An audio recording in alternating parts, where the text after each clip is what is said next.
I can't get the thing there.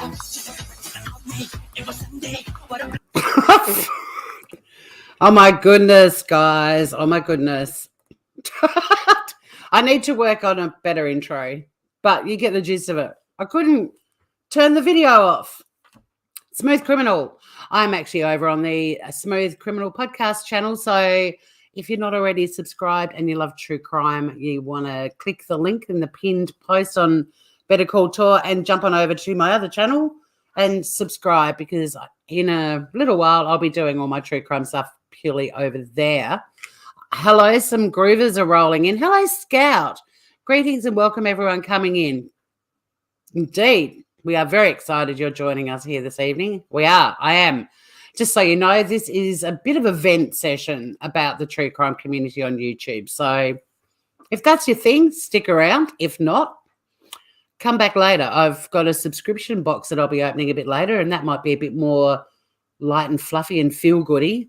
But I've got a few things I need to say, and I have been in the true crime community since 2018. I was one of the many people who discovered the joys of YouTube thanks to the Chris Watts case, and I've seen a lot of shit over the years, and I feel like it's time I start talking about it, not just between you guys offline, but let's just fucking start talking about this shit. And I've got a reason for doing it. In a week where in Australia a 40-year-old cold case led to a guilty conviction, a man called Chris Dawson was found guilty of murdering his wife Lynette 40 years ago, and that cold case was brought back into the public arena by a podcast called Teacher's Pet. Incredible, absolutely incredible. And justice for Lynette, although her body still has never been found. Her family are hoping that he will, confess and let them know where the body is. I highly doubt that he will, which is really sad, but at least he's behind bars after 40 years. So there, social media having an amazing impact. And then if we want to go over to the US, we recently had Adventures with a Purpose, AWP, locating the body of Kylie Rodney and returning her to her family. Now, awesome work. So why is it that the true crime community on YouTube are now being highly critical of AWP? It's fucking insane. They got off their asses and actually did something and found this missing girl. And there are YouTubers that are going live constantly criticizing them. Now, some are criticizing them for making the video when they released it a members-only video for 3 days. And the ones that don't have an issue with that are criticizing them for how they actually conducted it and the things they say and do in their video. What is wrong with you people? If you truly love true crime, these guys should be your heroes and you should be singing their praises. End of story, in my opinion. So that's the sort of shit I'm going to be venting about today. And I'm really keen to hear and see your views on it as well. Anastasia Beaverhausen, she came dancing into Smooth Criminal. Nice to see you, gorgeous. Yep, whack your DNA on that thumbs up. Don't worry, I won't use that DNA evidence against you unless you commit a crime, and then fuck it, I might. Lovable Rogue, hello, beautiful. Trixie Tension also doing some dancing. Good to see you, lovable rogue. Yes, let's have coffee and chat. I am going to be venting. Morgan, hello, beautiful. You've subbed to AWP for a long time. They do really great stuff for families. They do. But, of course, these little true crime commentators who literally just go live, monetize, grab super chats, flogging the crap out of cases like Chris Watts, Summerwells, over and over and over again, and now butthurt that AWP, who have been self-funding and do rely on donations, have actually located a missing 16-year-old and returned her to her family. And there they all are now being highly critical of it. Some are critical of the fact that they made it a members-only video, and others are going through the video of them finding Kylie, and rather than being amazed at the work that these guys do, they're criticising every word that comes out of their mouth. And that's what I want to vent about today, because social media can make a difference. And some of you guys are very passionate about true crime, allegedly. You keep telling us you are. You realise you could actually make a difference. Imagine if each of you did one show a week highlighting a cold case. It could spark intrigue again. It could get investigators fired up, like the pressure that the investigators in Australia got from that podcast, like over 60 million downloads of that podcast, putting that story back in the public arena. They jumped back on board, and not long after it, they had arrested the guy, they had charged the guy, and last week Chris Dawson was found guilty of murdering his wife 40 years ago. You guys could actually be doing that kind of thing with your channels. So instead of sitting live bitching about people who actually are doing something, why don't you start doing something? Now, you might go, well, look at you. You're bitching about all of us. Yeah, I am. It's different. I'm planning on doing something too, and I will be covering cold cases. I will be putting information out there. I don't know if I'm ever going to have the success that Hedley Thomas did with the Teacher's Pet podcast, but putting it out there is going to be my priority on this channel. Why don't you guys start doing that too, instead of going live for hours on end, ripping to shreds these guys who've just found a missing teenager? Why can't you just celebrate their achievement? It blows my mind. The true crime community also is so competitive. How many times do we hear creators saying, I covered this story first? Well, the fact is they rarely did cover it first. The media covers it first, usually. But even if that's true, even if you are the first YouTube creator to cover it first, so fucking what? You claim you're doing it for awareness. If you want people to be aware of a case, don't you want everyone talking about it?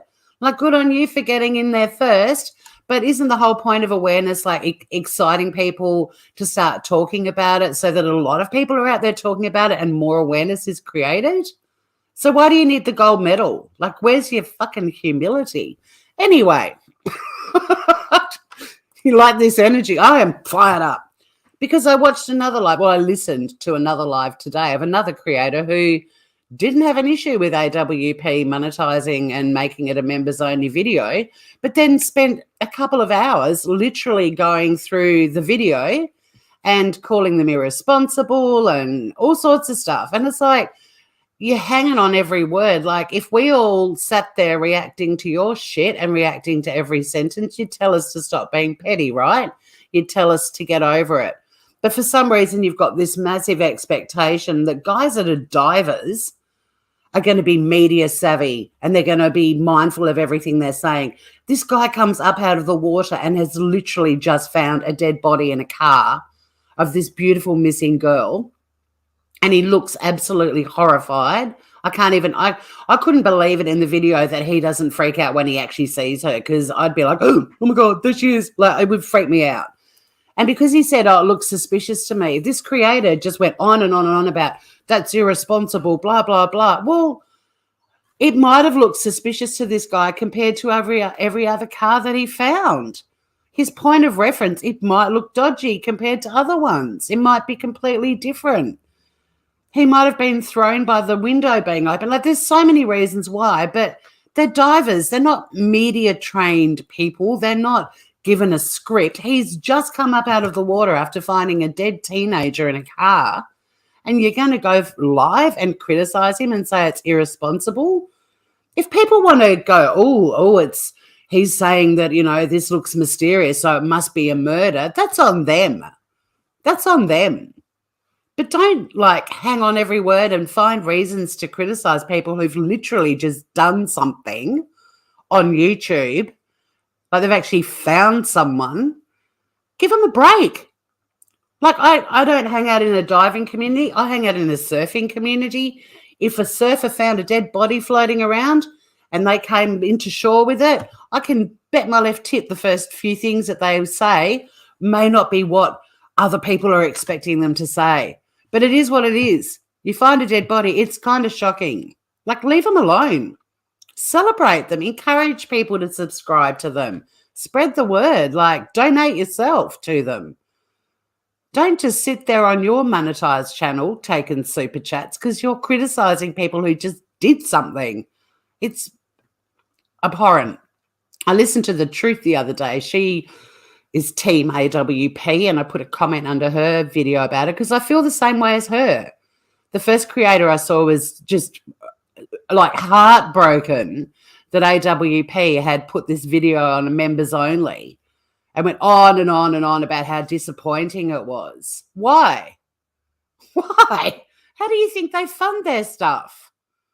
And also, like, I've got less than 50 members on my Better Call Tour channel, and I feel like I should offer them some sort of exclusive perks.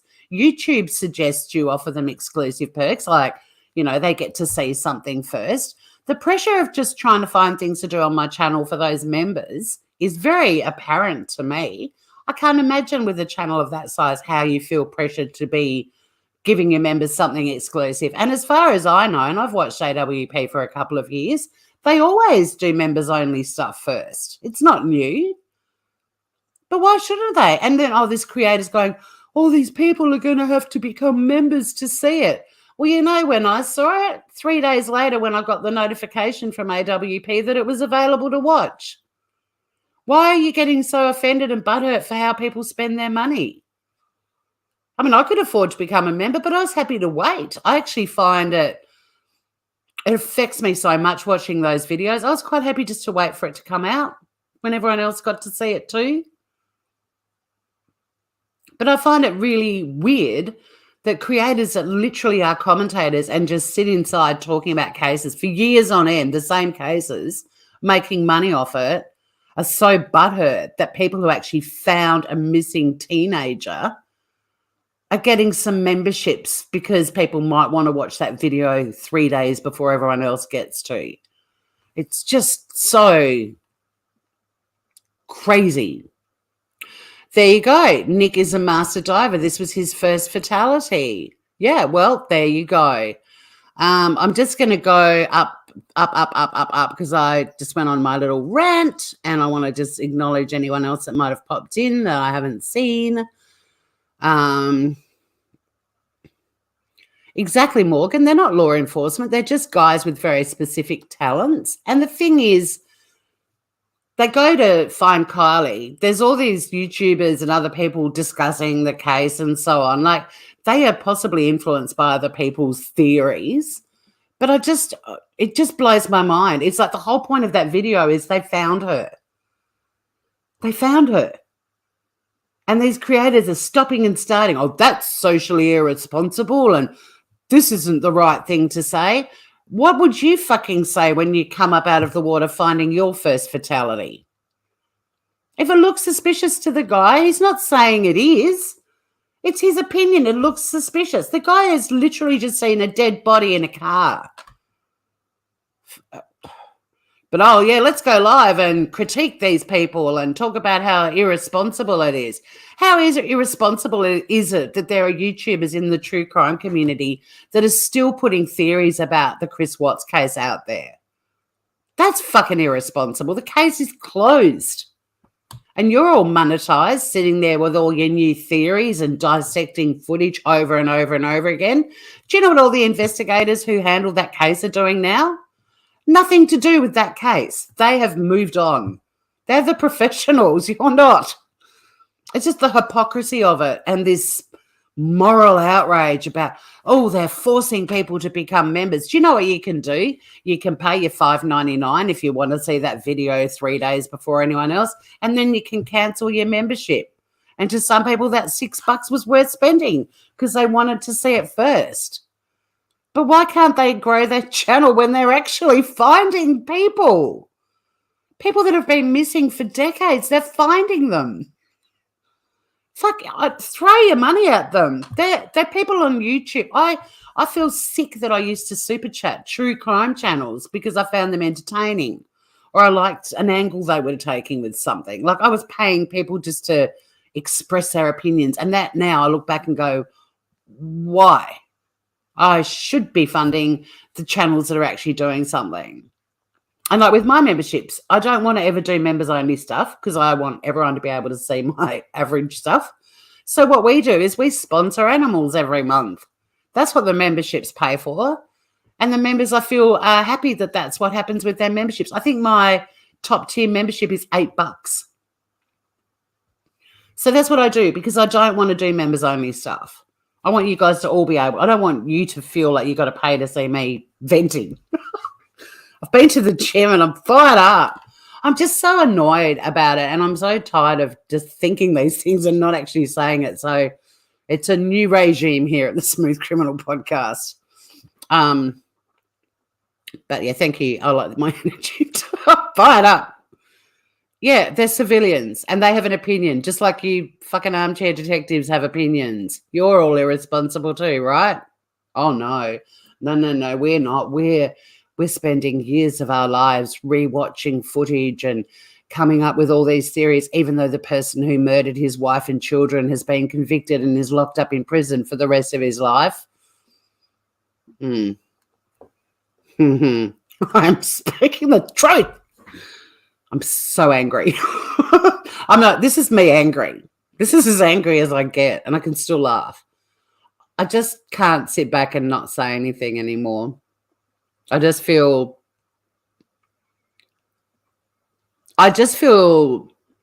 not tired because I've got plenty of energy. I just feel so sad that this community hasn't evolved and they haven't found themselves and they haven't realized they have a platform that could bring about results. They're not inspired by what AWP did to see if they can use their channel to get outcomes. They're not inspired by the Teacher's Pet podcast that led to a guilty verdict on a 40-year-old cold case. Instead, they just want to rip it to shreds. And they make money while they're doing it. Mind-boggling. Oh, Anastasia, I know, the look on his face, that poor guy. And like I said, I mean, if I was down diving and found someone in a car, like the fact that he was so calm while he was doing that, you know, I'm just going to look in the back. I was expecting, oh my fucking God, she's there sort of reaction. Like, he was so professional and calm. But that's where they're professionals. They're professional divers. They're not media trained. Why on earth is it a good use of your time to spend hours picking apart every word that comes out of their mouth and the whole time glossing over the fact that they found this missing kid? Yeah, a dead minor child, exactly. Rest in peace, Kylie. Every case and body is different.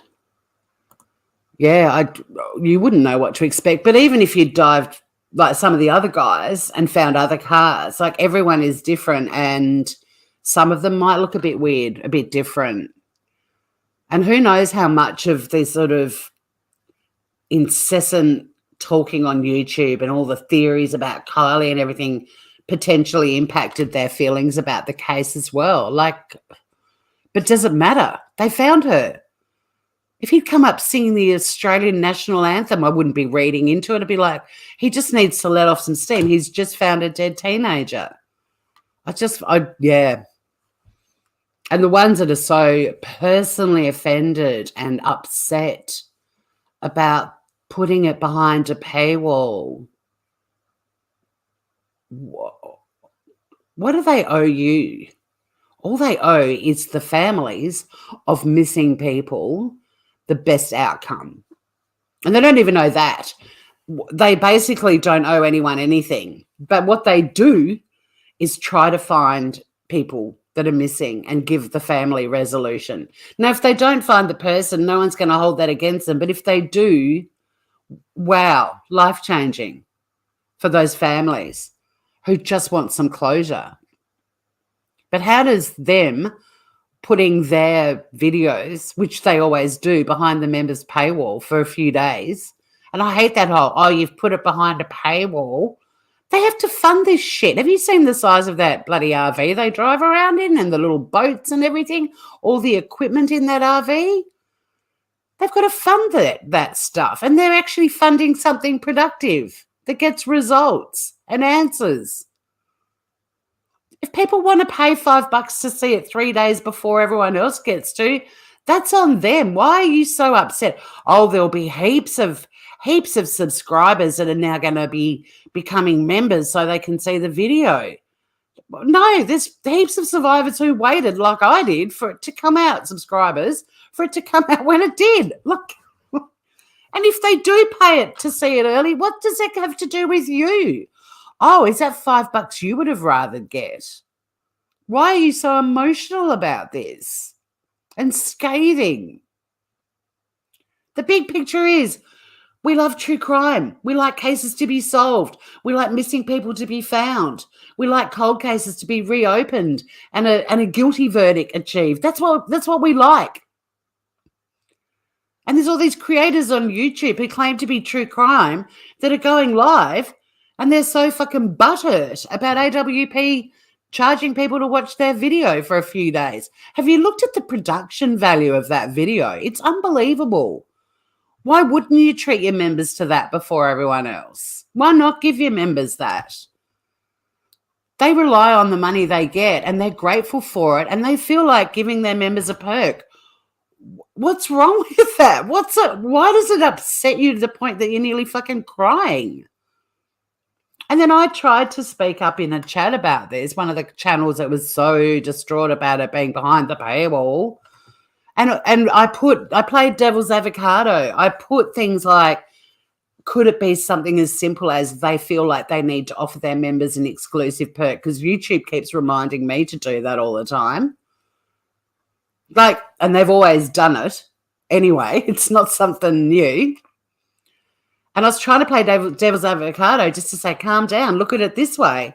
Well, then I had all these people in chat going, what if it was your child? If it was my child and they found my child who was missing for 2 weeks after leaving a party, or who was missing for 30 years and no one had ever found them and had given up on finding them, and they found them, I'd be singing their praises from the mountaintop for the rest of my life. I'd be donating every spare penny I had to keep them doing what they were doing. I would be forever grateful for it. That's what I would do if it was my child. So shut the fuck up, chat, in that channel. Their family, Kylie's family, gave permission.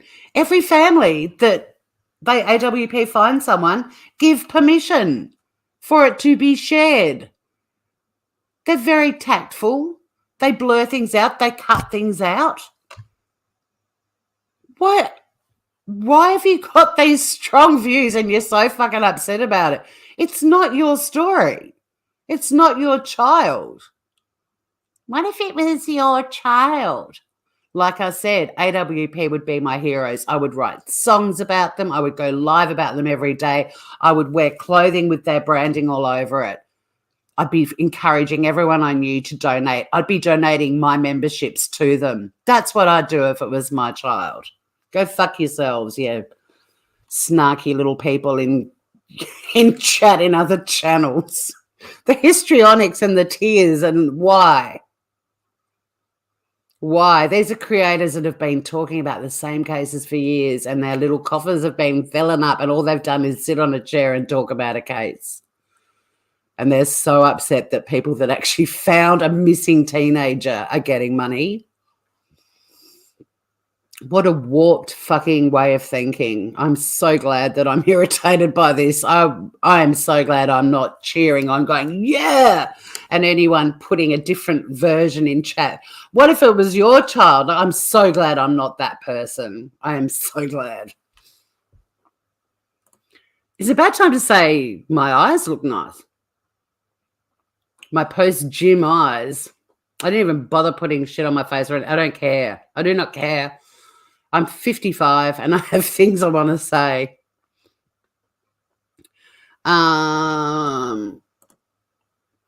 Here for a minute. So Joey's probably gone by now because I have not been looking at chat. I'm so sorry. Fuck all the armchair detectives, especially seeking Dave. Well, there you go. I hope you feel like you can get on with your weekend now, Joey. You got that out. You're so glad you're not on panel. I'm happy to drop a link if anyone wants to jump up.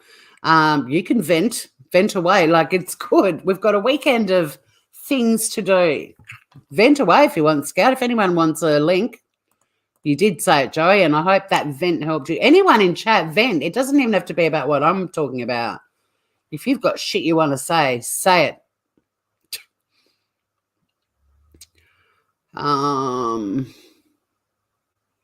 Yeah, they do. They get off their lounge. Fuck y'all. Fuck all of y'all. Yeah, you saw some people complaining about them getting all the donations. Now, look, Anastasia, you and I are kind of OGs. We've been around a long time. We've seen this shit for a long time. How are you feeling about me now? I'm refusing to just sit back and say nothing.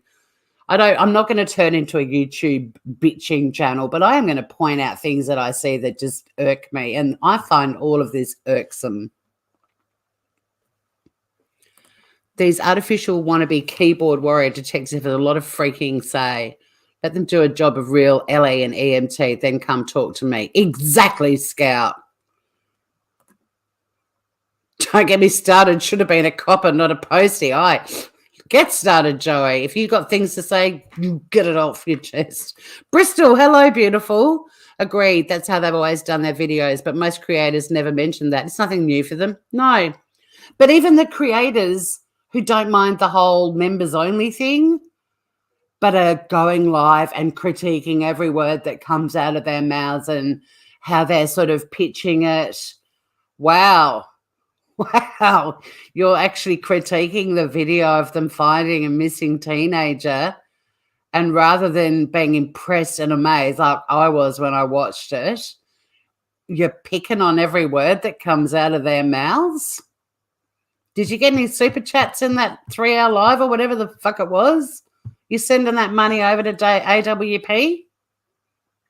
But you're not. I love adopting animals too. Speaking of, I thought Scout might have wanted a Sunny update. I don't actually know where she is. Sunny.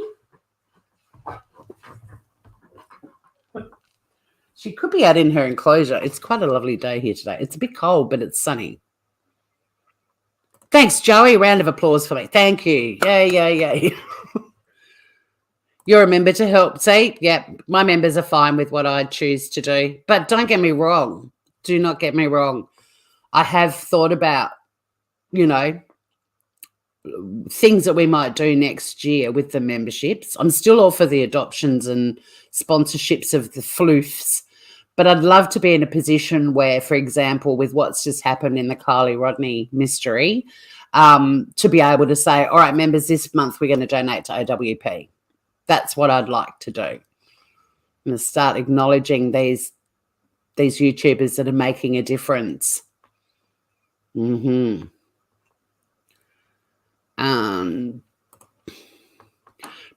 stores it if, God forbid, it's one of their family members.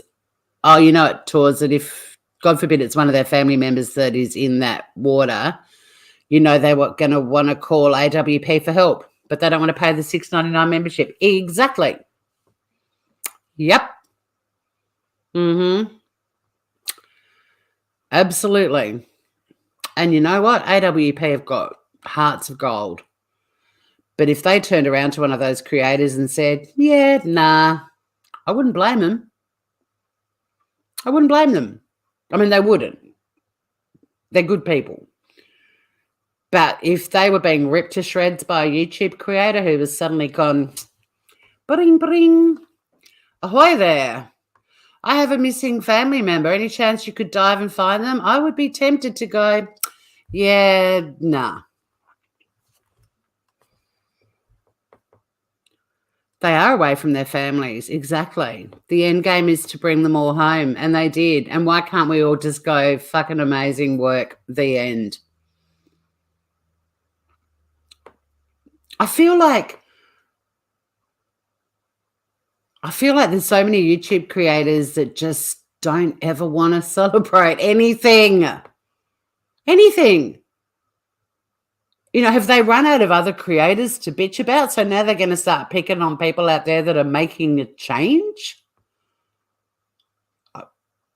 And yet hundreds of people tune in to listen to these creators 4 years on and still think they're great.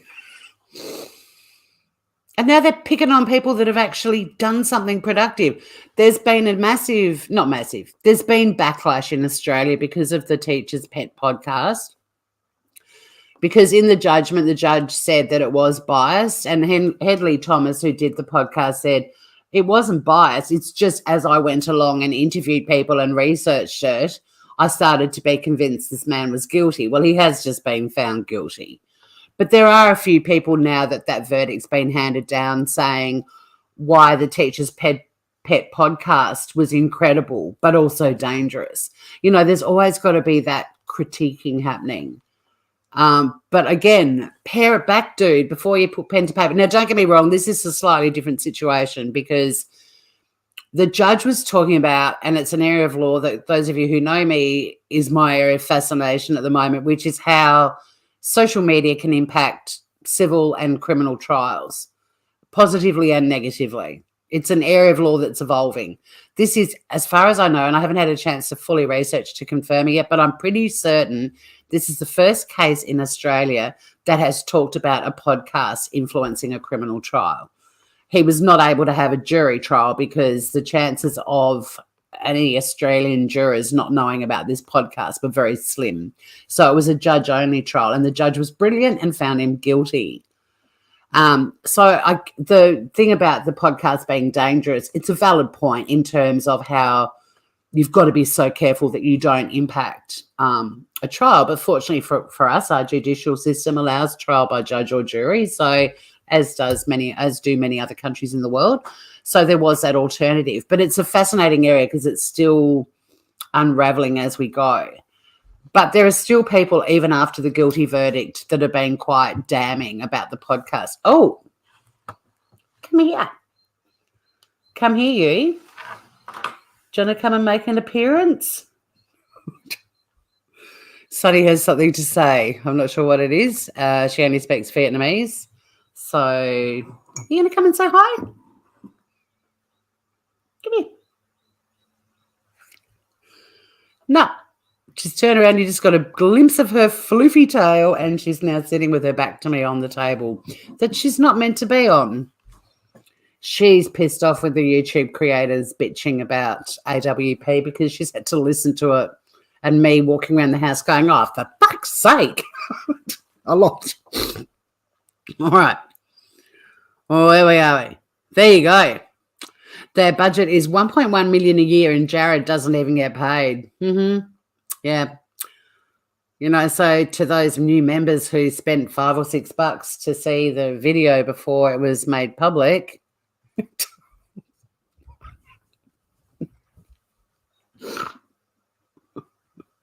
what are you doing, Sunny?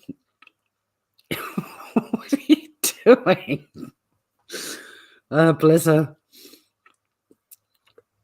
Yeah, right there? Are you coming back? Okay, we'll clear a path. That's the microphone. Are you going to speak? Here we go.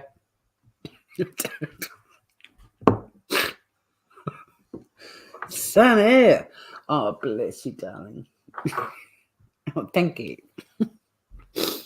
All right, sorry about chat. I've missed so much chat. Hey, him animal. Mentors. I'd be saying, yeah, exactly. And they definitely are entitled. And these fucking creators that are bitching and complaining and bursting into tears and terribly disappointed are all getting paid while they're doing that too. Yeah. Unbelievable. Many people don't have self-awareness. You're so right, Morgan. I'm not sure Sunny does. She's not. What? I just got the look of death. She was like, your personal bugbear is, see, let's all vent. Let's enter the weekend, although it's already lunchtime here. I'm going to have to get off here soon and make some lunch. I'm hungry. But I'm going to make a video of what I'm making. I'm making a lox omelette. So if you're not on the Shitty Kitty Kitchen channel, you better subscribe to that too, because I'm going to be putting a lot of cooking up there. Look out. The constant repetition of wrong statements, false facts, incorrect info. Yeah. I'm also irritated by, if we're going to vent, pronunciations. The next person who calls Ikmel, my laptop is in jeopardy of having the screen punched because it's Icked like wicked without a W. Ikmel. Very easy. You read it like it's spelt. Ikmel. And you've got people like that are going, Ikmail or whatever. And in chat, they're going, it's Icked like wicked without a W. And they read it and they go, oh, whatever. No, get it right. It's their fucking channel name. His name isn't Ikmel. Like, it's Ikmel. Stop it. Sonny makes many appearances. Hey, Scott, how are you, mate? You're doing a regular Friday live on gang stalking. Well, you do that. I might have to listen to one of them, Scott. I haven't actually. It's clearly a topic you're passionate about, so I might have to tune in. You may not even be in here now, but there was, Scout, I couldn't find her, and then she did the several struts. She's now eating kibble in the kitchen. I can hear her. AWP weren't reserved enough, though. I think they're fabulous, but their headline, murder or accident, was inflammatory. But they should be applauded for what they've done. And, yeah, I kind of covered that a bit earlier. Like, one of the creators was scathing of that. And, maybe it is irresponsible. But, again, we don't know how much information they had or what might have influenced them. And also, the one comment that got critiqued the most for being irresponsible came out of the mouth of the man who just found Kylie and had come up to the surface. And he said he thought it looked a bit suspicious. But I don't listen to them and think that their theories, I'm not watching them for their theories. I'm watching them for their rescues. And that's my point. It's like anyone could watch this live of me and go back and critique every sentence that's come out of my mouth. I could go live and stream and critique the creator who is critiquing everything coming out of AWP's mouth and create that and critique that. I think subscribers should be shown some respect for having intelligence. I feel like creators get so upset and offended on all the time, and they use their subscribers as the reason for it. But in doing so, they're diminishing any regard that they should have for their subscribers for having independent thinking and brains and choice to put their money where they want to, like that's what comes across to me when I hear these creators. They justify their butthurt and their nitpicking and make out that it's all about, in the interests of their subscribers or AWP's subscribers. And they're completely devaluing the subscribers for not having their own independent thoughts, for not choosing how they spend their own money. Like, yeah, I mean, I heard those comments when I watched the video, but my reaction wasn't how irresponsible of these YouTubers who aren't media trained and they're not reporting on an official news service, how irresponsible of them to be saying these things. My initial reaction was, oh my God, how scary it must be, once again, whenever I watch their videos, to do this and find someone. Like, that's scary. Finding a dead body is scary. I don't even if they're sort of saying it looks suspicious to me, my thought, if I even acknowledge it, is, well, let's see what the investigators come out with. I don't deem their opinion to be fact. And I don't think other subscribers do. And I don't think creators should justify their scathing criticism of people by using their subscribers as the reason that they're so scathing. Because subscribers are not stupid. We do not exist on YouTube without subscribers. Show some fucking respect, man. Sorry, Him Animal, you got me on another thing because that was a thought I had earlier. Because I heard way too many creators being critical of AWP for the paywall issue, and I don't like saying paywall, the membership issue, and also the wording that you use. I mean, they weren't even smart enough to use the word inflammatory. But I've seen heaps of channels with really dodgy friggin' headlines too. So, you know, but at the end of the day, we listen to stuff, we form our own opinions. It might inspire us to listen to an alternate view. That's what I usually do.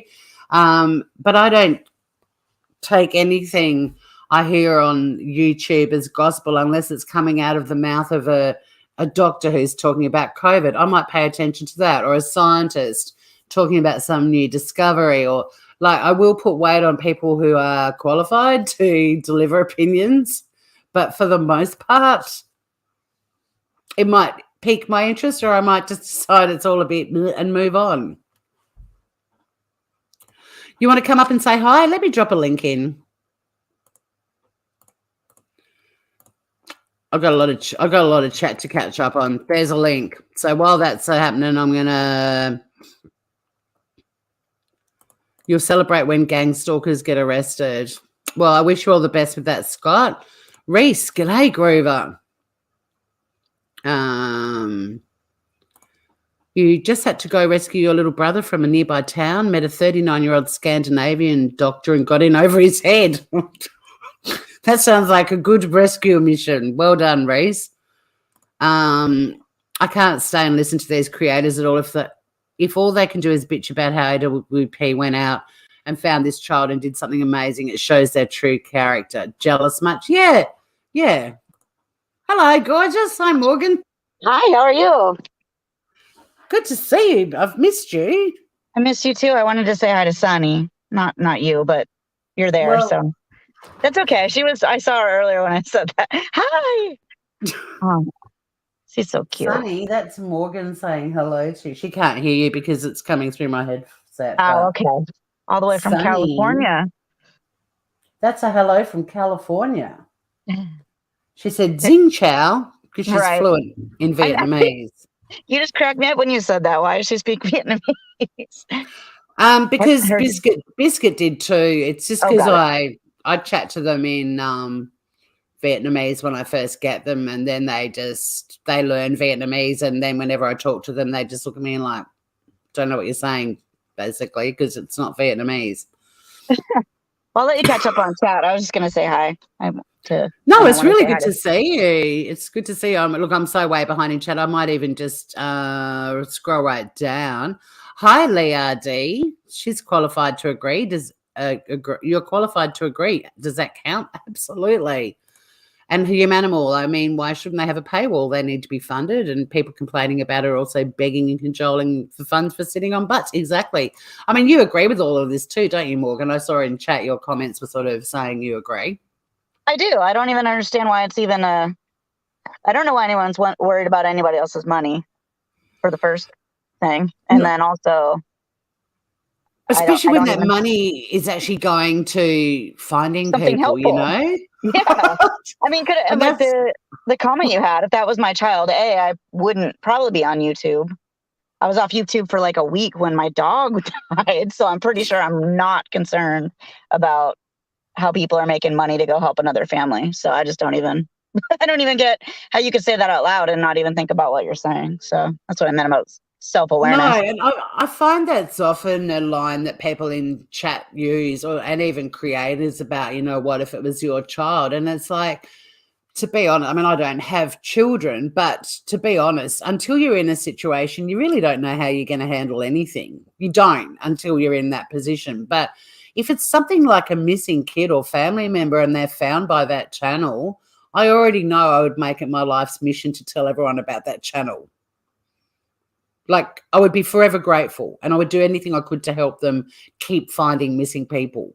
Oh, of course. I do know that that's what I would do. It would inspire me to flog their name as much as I could, and even see if you could get a team happening in Australia for them to do the same sort of work here. You know, like it's so weird that people go, oh, you know, what if it was your child? Do you think that Kylie's family weren't asked about this before all of this happened? I mean, the first person they called when they found Kylie was Kylie's family. Of course. They give a fuck about, they're doing it for the families, you know. Then they rang the cops. Like, it's mind-boggling to me. And I just feel, yeah, the paywall people were so upset by it and took it all so personally, as super chats were rolling into their own live where they're upset about someone else making money who actually found it. But the other ones, the ones that don't have an issue with the paywall but are ripping every sentence to shreds and critiquing it all and so on, and yeah, maybe going along with the theory that there might have been some foul play is a bit irresponsible. But if you're watching it and listening to it and you put weight on that, even though they're not qualified to really give that kind of an opinion, that's on you. Oh, yeah, Why do we have such high expectations that a group of divers are going to, everything that comes out of their mouth is going to be accurate? It's weird to me. So, yeah, this is the new Tory Morgan. Well, so it's not the new Tory. This Tory's always been here, but Tory's going to start using her platform to point things out like this, because it's just so fucking irritating to me. Must have been quite the workout you had this morning. I like it, though. Well, it started with a beach walk listening to this creator and made me almost break out a jog, because I was so fired up. I heckle. Walking on the beach going, fuck this shit. And then I get home and was still listening to it. But yeah, it just is. I don't understand the motives of the people on YouTube who claim to be true crime. Like, I think there are channels like Grey Hughes, for example, who's genuinely interested in it and goes out of his way to investigate cases and discuss them. Like, you can pick the people who know their shit from the people that have just latched onto a topic they're interested in and found a way to make money out of it without really doing anything productive or constructive. But they just... Most of their dives are not for, like, major crime cases. They're, like, cases that no one's even thinking about or looking at anymore. So, I mean, just because this one happened to be pretty big. I mean, most of the families don't have the luxury of national and apparently international news stories to try to find their family member they've been missing for however many years. And it's just as devastating for any family. And so they're out here just doing things that, I mean, I can't imagine that many of these people would even be found if they weren't doing this. No. And then again, like, people using their social media presence for good, not evil. That case last week in Australia that was brought back into the public arena and reignited an investigation and led to a guilty verdict last week, a 40-year-old cold case. Yeah. And people are scathing of Hedley Thomas, who did that. And he's a journalist, and it's a brilliant podcast. And if you love an Aussie accent and a nice voice, it's worth listening to it just for that. But it's also a brilliant, brilliant podcast. So I just find it, it's kind of ironic that in the same sort of, period of time that Kylie was found by AWP, and so many of these apparent passionate true crimers are being so scathing about them instead of just simply celebrating an amazing outcome for her family, horrible outcome, but amazing that they found her. In Australia, we've had an incredible outcome and a 40-year-old cold case, a guilty verdict. Like, these are things we should be celebrating and going, my God, these people use their platforms for good, not evil. Yeah. There are heroes. Like, fuck me. But it's inspired me to start looking at some Australian cold cases and talking about them. And I know Mel said she's keen to do some as well, because why not, you know? That'd be awesome. Yeah. And there is a true crime guy that I listen to who looks at cases that are solved. Like, he does the sort of storytelling, a bit like that chapter. He does the storytelling, but at the end of his show, he's always got a highlighted missing person for that show. Like, so he's like, and today the missing person we're talking about is so-and-so, and he does their photos and their descriptions when they were last seen. And, you know, and there are a lot of people on YouTube that are using their channels for good, not evil. But this shitty little true crime dive bar community I originally found myself in on YouTube, I cannot get my head around their warped thinking. It just, you know. Well, I think it just perpetuates, because the people in the chat, I think the thing I like about the Adventures for Purpose is that it's mostly just focused on the one thing. It's not really supposed to be any sort of drama or anything else. So, I mean, you just kind of get the story and what they're doing. And so it doesn't really need to be all the other stuff.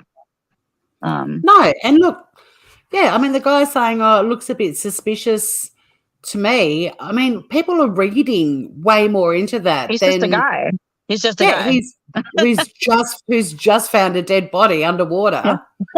And it looks suspicious to him. But because there's all these conspiracy theorists floating around out the back, they're putting so much weight on that comment. Oh, we've got Lee RD joining us. Hi, Lee. Hi, darling. How are you?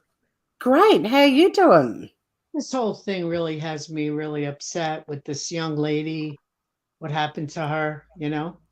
Yeah. I'm a little overtired. I'm getting ready to leave for a trip tomorrow. Sometimes I'm like over hyper, you know? I'm kind of ready to go to sleep, but I just you're all mellow. You're all mellow. I go way up or way down, you know what I'm saying? I'm like ready to fall asleep. The reason why I came up, and thank you so much for letting me up, and hello to your guest. Hello. I believe I've seen you, darling, around. Listen, whenever I come up on a panel, it's controversy. There's no, and I have my own channel. I don't know why I don't go up and, you know, spool my stuff up on my own channel. Right. But, I feel a little more safe if I go with someone else's. You know what I'm saying?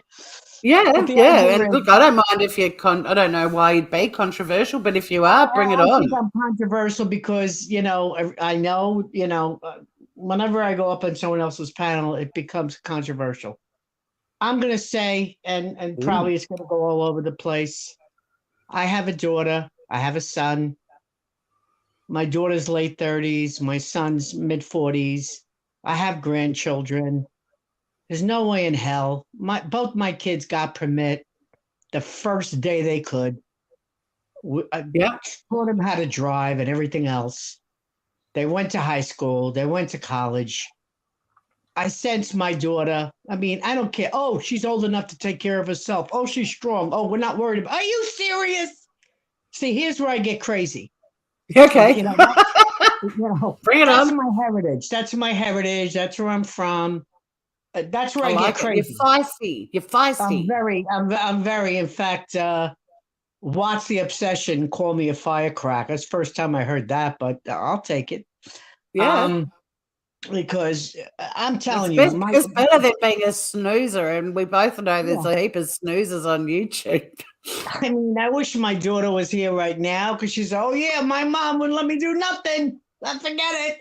I mean, no, you're not driving. No, not till you're 18. Mommy or daddy's going to be in the car. But all my friends are going to the mall, Mom. I have my license for 2 years. I don't care. Not happening. And then when she got a job at the mall, I called to make sure security walked her to the car, and she had to call me as soon as she got in the car to get home. I was like a nut person.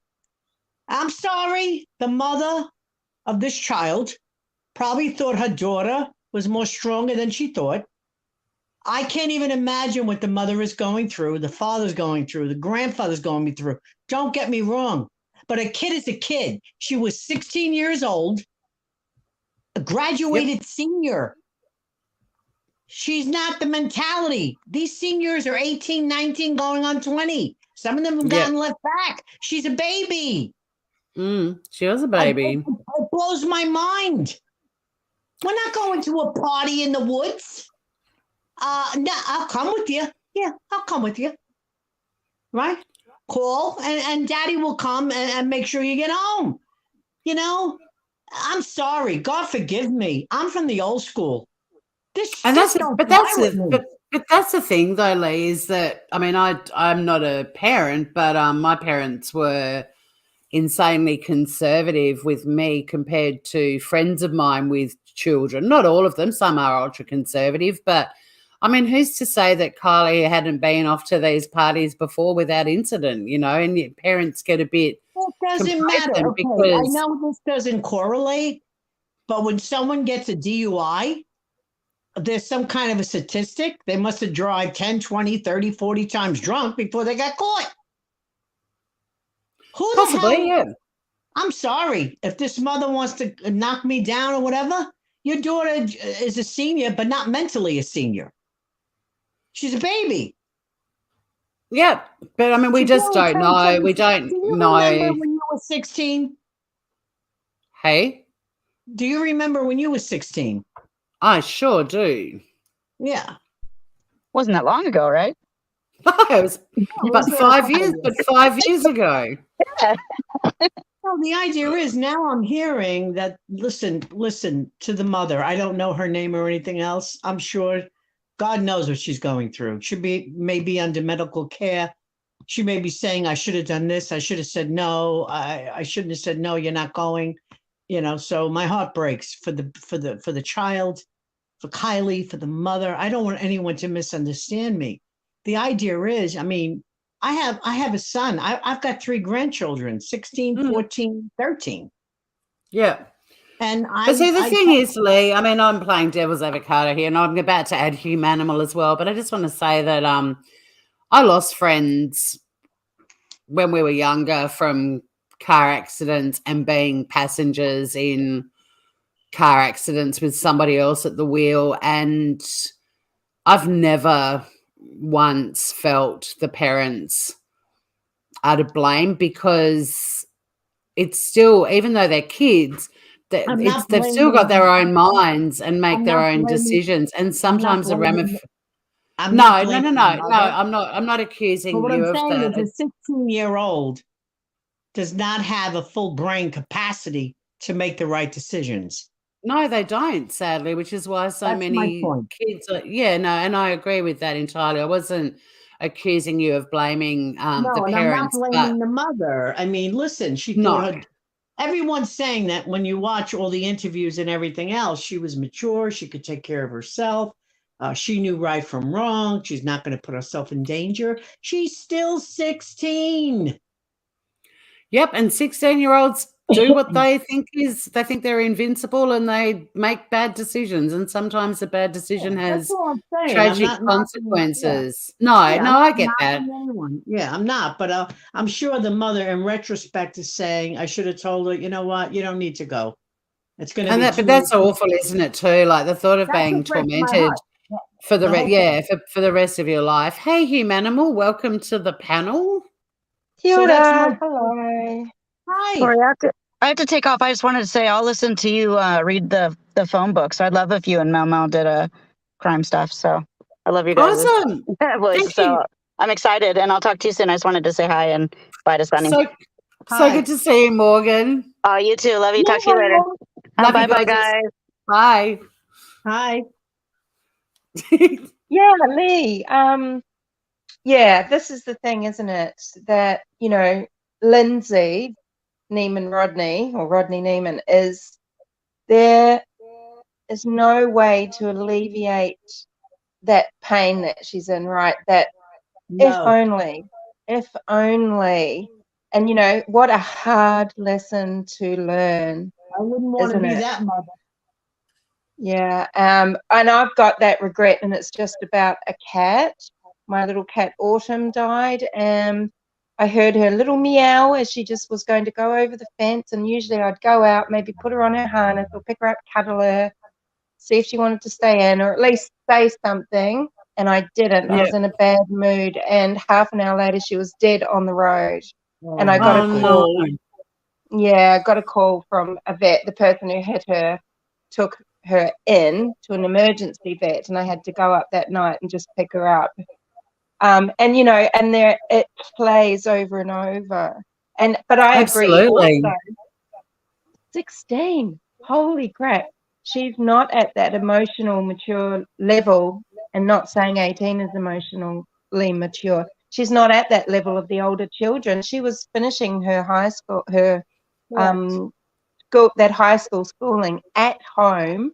She lives off grid, and she's nowhere on their level. She was very open to suggestibility, to bullying, to peer pressure, and and shit. I know from 14, maybe early, I was wild as.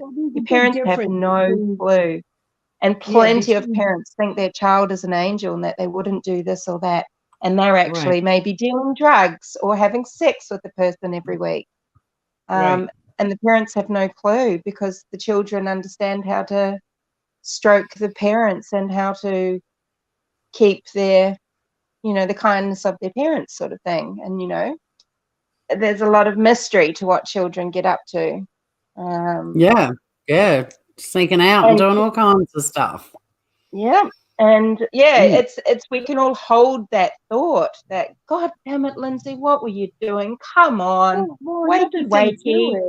But at the same time, you have to have that compassion. She knows it. She doesn't need us to tell her. Yeah. Well, when I first moved where I am, where I wound up to raise my children, which are grown adults, there was many homeschoolers around. And they're not treated the same. Homeschoolers, it's not my fault or any parent's fault. It's a peer thing. So homeschoolers are not treated as the same students that have known each other for years. So she may have been they sort of get a bit isolated from that. So she may have been like an outsider. Social exposure. Yeah. Right. She may have been. It sort of, to me, feels like she left in a bit of a rush and was probably distracted and upset about something. Like, that's sort of the vibe I've had about it. Like, I don't really get many, I'm not psychic or anything like that, but I do get vibes about cases. I haven't had many with hers, except I just picked the vibe. I've been listening. But I just picture her being like taking off from that party, and possibly had someone should have gone with her and didn't, and she was distressed. That's sort of the only thing I got from it. It's like the odd man out. She's been homeschooled. These kids have been together, junior prom, homecoming, senior prom. She's being taught at home. So I don't know. It just wasn't the right place for her to be. Hindsight is great. My heart breaks for the mother and the child. I'm just saying, it's a horrible waste of life, and it was just a chain of events, unfortunately, that must have just lined up, and that was the really crappy outcome. But I'm just relieved that they're not left wondering where she is. And, even with this case last. I was a teenager in the 60s. You don't leave, I don't want to knock any of her friends, but how do you leave your girlfriend that is too drunk to drive? So I'm leaving you. Hey, adios. In the 80s and 90s, we didn't leave people behind, even people that we didn't like so much or whatever, Correct. And whenever I woke up in a gutter, I was waking up with some other people around me, usually, or somewhere. But, just on that, though, I mean, we had a very different childhood, because my niece has just turned 16, and mine too. Her friends there's no one in their group. Like, I was always the one that made sure everyone got bundled into a taxi and home safely. Like, even if I'd been drinking, I wouldn't drink to a point that I wasn't able to make sure that everyone else was okay. And I never trusted, like, especially when I was at uni, that other people would be mindful of me getting home safely. So I always kind of was the self-appointed responsible person, and often the designated driver. But my niece, Lily, who's just turned 16 in July, was telling me that in her group of friends, and I mean, they're not even like out and about in the drinking scene with you, but they just have their school formal. But they don't look out for each other. They don't have wingmen. They go out, they do whatever the fuck they want. They leave when they want to. They don't check on their friends. And it was quite an interesting conversation I had with her, and quite scary, because she was sort of saying that she's becoming what I was, like because nobody else in her group of friends is. And I think their childhood is just so different to us, because we were raised to think of others and they've been raised to think of themselves first. And it's a very me reflective. Excuse me. I'm sorry. To me, a lot of the parents think of themselves first, and the children are just like. Well, there's that too, yeah. You know, there's the parents are like that too. They're texting, the parents are working, the parents are on YouTube or whatever they're on, Instagram and everything else, and the kids are just, they just happen to be here. Yeah, but then there's also the opposite. There's the helicopter parents that are constantly, hovering around their children and wrapping them up in cotton wool and not letting them eat mud, and, being like overly parenting. I was that kind of mother. I was more like a mama bear. Yeah. This is how I raised my kids, and they know that. They're adults now, and they crack me up. And I'm not putting badges on me, but I'm just saying, they appreciate it now. Like, put the mama bear badge on. Mama bear's a good badge to wear. I'd be wearing a mama bear. I raised my kids with the attitude, since I had them, was like, like a fisherman or a fisherwoman, that has a pole out and catches a fish. Let the fish go and go and go. And then that's how I thought of my children. I know it may sound crazy. And if they went too far in danger, would they go out in the water or maybe get eaten by a shark or get caught in the rocks, I'd reel them in. So I let my kids live. I let my kids, do things. And, yeah, absolutely. And then, but that's what I was saying though. The parenting these days, there seem to be so many different styles, and I can't be scathing of any parent because I'm not one. Today, what I'm seeing is it's all or nothing. Instead of a kid trying to find themselves, learn themselves, there's no communication. That's my point. I'm just grateful that I lived in a time where we were given a lot of freedom to explore and make mistakes and learn sometimes the hard way. Exactly. But we were also raised to think of others first, and we were raised to respect our elders, and I'm very grateful. I think I'd be struggling if I was growing up in my niece's generation, because this whole don't think about anyone else is just... Yeah, it's a horrible way to imagine being a kid at these days, that nobody's... I mean, some of these kids, like you're saying, they have parents that are kind of absent and they have friends that are absent. Yeah. And it's all, it's sort of like they're basically out there just taking on the world on their own without anyone supporting them. It's, yeah. But I mean, I don't know if I haven't looked into Kylie's family history or background or anything like that to the detail that both of you know. Well, but listen, let's face it. But irrespective of that, at the end of the day, she made a decision that ended up having tragic consequences. She made the decision to drive the car. So, well, you go into the woods with a bunch of graduates. So you're talking 2, 3, 4, God knows how many children were there. Kids, young adults, maybe some over 21. She's 16. You're going into there is a lot of question, Lee and Tori. There's a lot of question about this party. Who was actually there? How many people? And there are some interesting things with the timeline.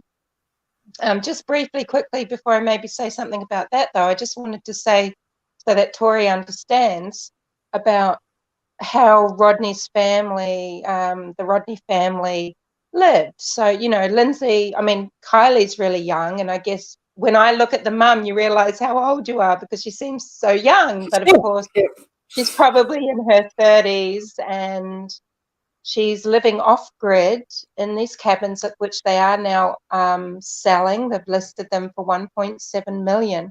It's called the Lost Trail or something like that, because who would want to stay living there? It's the place where her daughter never came home.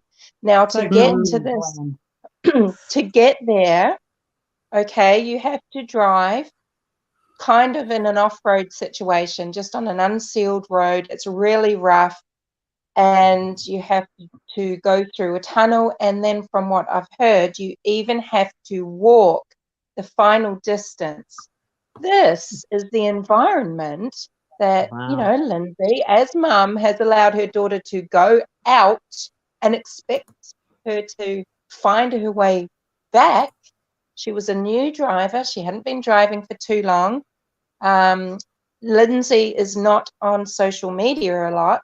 She's an off-grid person, so she's not posting a lot, but there is one video where she says that it's her daughter. She says, "I'm so proud of my daughter. She drove through our tunnel today." Now imagine thinking that your 16-year-old going out. I like that you said her mom allowed her to go. So I'm not alone in my thoughts. And I'm sorry to the mother, but you should have not let your daughter go. Now you're going to live with this for the rest of your life. I understand it's a different time, a different era. You know, a 16-year-old brain is a 16-year-old brain, period. Yes, we But don't. but the thing is, Lee, like, again, that's for the purpose of discussion. I just want to say very quickly too about selling the property. Speaking of missing people and cold cases, there's a girl missing in Australia called Liesl Smith, and she's been missing for 10 years. And her mother was recently interviewed because they're putting the spotlight back on that case. Unfortunately, the most likely person to have murdered her ended his life, which is awful. But in the interview, she actually was sitting in this house and she said, "I have had to keep this house because I've been holding out hope." And then it got to the point where I wasn't holding out hope anymore, but I couldn't move here, thinking that she might rock up one day and knock on the door and I'm no longer here.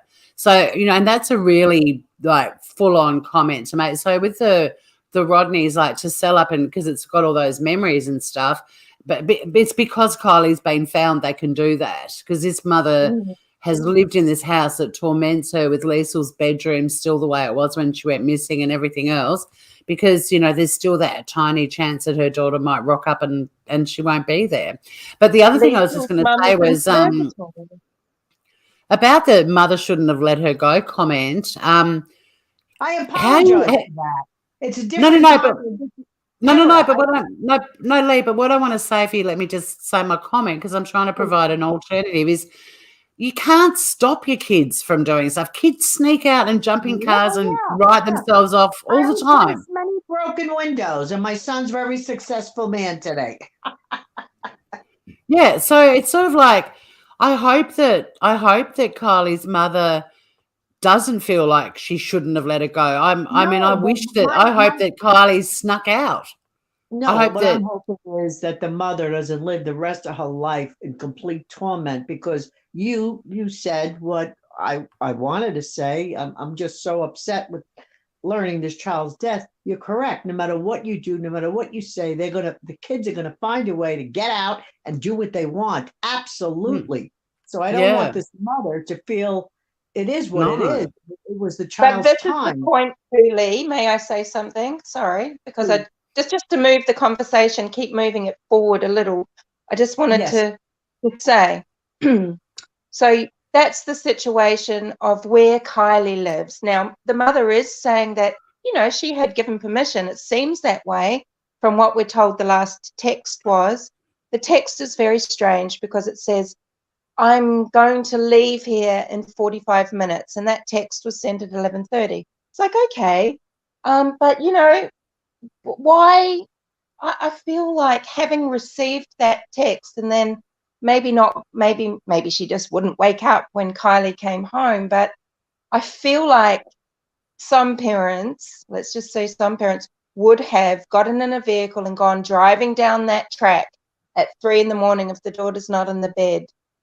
Where is she? Has something happened on this track? Did she crash into the creek? She gone off the banks? What's happened? Was she drinking? Was she driving drunk? What, you know, there's not a big level of concern. And from what I understand, it wasn't Kylie's mother that called the police. Okay, I thought, you know, Well, it was the fact friends. that you're saying there was no level of concern because her daughter's strong, her daughter can handle herself, whatever. I mean, come on, 16 is Yeah, 16. she's a hub. Kids are going to Yeah. do what they're going to do. So, yeah, I mean, I agree with you 199%, but maybe the mother was tired. She worked all day. She fell asleep. She thought Not she'd get every up. The parent is daughter the would be same. there. I mean, you know, hindsight is worth nothing. You know what I mean? Exactly. But also in terms of just moving on with the conversation, I'm really interested to see how both of you feel about these other YouTube channels and the fact that, because that's really what I was talking about with my live is the opportunities that YouTube creators have to make a difference. And instead of celebrating those who have, i.e. AWP finding Kylie, or this recent guilty verdict in Australia with Chris Dawson being found guilty 40 years later of murdering his wife. How do you feel about these YouTubers that are being scathing about AWP? Firstly, for putting their video, which they always do, behind, like, I'm not going to say behind a paywall. I hate that expression. It makes it sound dirty. Giving their members exclusive access to it first. And then the other creators who don't have an issue with the money side of it, but who are hanging on every sentence that's coming out of AWP's mouths in the video where they literally find Kylie. Like, that's actually the topic that I was like, how do you both feel about that? Well, I'll let your guest go first. I mean, it's fine if you don't have an opinion on it, but no, I do have an opinion on it. Yeah, but I mean, if either of you didn't and said I don't really give a shit, I'm fine with I that too. do. I think Adventures with Purpose is doing a good thing. Yeah. I think they're important. They didn't leave their video up on a paywall, I don't believe, more than 72 hours. Yep. They're not getting a salary. These are men with families. They're doing a service. From what I understand, is that they do cold cases. And from what I understand, I don't have any proof. Just what I've been hearing is that they were called out to help. And they could have said, no, we only do cold cases. But apparently they were asked to come out and they said, okay, you know what, we'll do it. And I think that they're honorable men from what I see.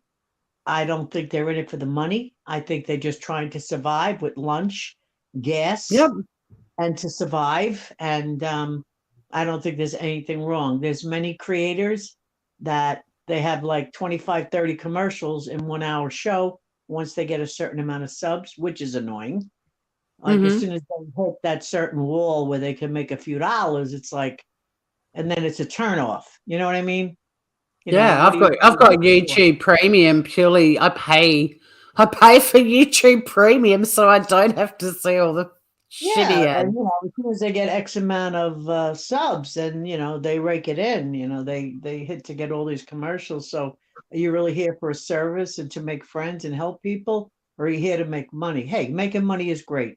I don't begrudge anyone for making money on YouTube. I don't begrudge anyone from Snapchat money, PayPal money. Hey, do what you got to do. But to put so many commercials on something that you just shut down. In other words, like I'll come into the end of a live that I'm finding interesting. It's not even 3 minutes. It's a million commercials on it. It's like, okay, I'm done with this. And they boom, boom, boom, boom, boom, it's a million commercials. So it's not like they're done, they're going to sleep. No, they're over there, click, click, click, click, click for a million commercials, you know. And then I have to kind of wonder, you know, what are you really here for? You know, because life is not about money. Life is about truth, justice, the American way, being honest, being kind, being truthful, you know, being quiet. Well, I'm gonna heckle you there. I think it's about truth, justice, and the Australian way. Well, I'll say that. I mean, hey, I think if I had to move anywhere else in the world, Australia would be where I'm going. We have a good time here. So, Humanimal, how do you feel about these YouTube creators who are monetized, who are being scathing of a channel that actually brought about? Over done. We're talking 3 commercials before it gets started, and then Yeah, every yeah. 3. No, I'm just asking. I just want to Yeah. hear Him Animal's opinion. Like, Yeah. how do you feel about YouTube creators with monetized channels being scathing of a YouTube channel that actually found a missing child? Yeah, the hypocrisy is strong, isn't it? Yeah. There's there's a lot of jostling, isn't there? There's a lot of muscling, jostling, grifting, and they want to string everything out. Some of them. Yeah. Yeah. Because Yeah. the longer it goes on, the more money they're making, the more inflammatory they are, the more viewers they'll get, the more money they can make. And I guess it's like the making hay while the sun shines sort of thing. They find a case, they latch on. Yeah, latch on, don't let go. And I mean, does it boil down to something really simple that they're pissed off that channels like AWP actually get results and do what all these people who allegedly love true crime inherently are expected to do and don't? Is there some sort of sour grapes that AWP actually deliver results? Like, do they feel like AWP is dipping into money that should be thrown at them? Like, theirs. Yeah, they're taking money out of their mouths, they feel like. But I mean, I think, they are all scrambling. They think there's not enough to go around and they want their cut. And also to badmouth someone, I think that's just a way to garner revenue and clicks, But not everyone is like that, even though they're monetized. But how many of these people have Patreons? So that is kind of a paywall where they create, footage, create video. Now I can't think straight. Sorry.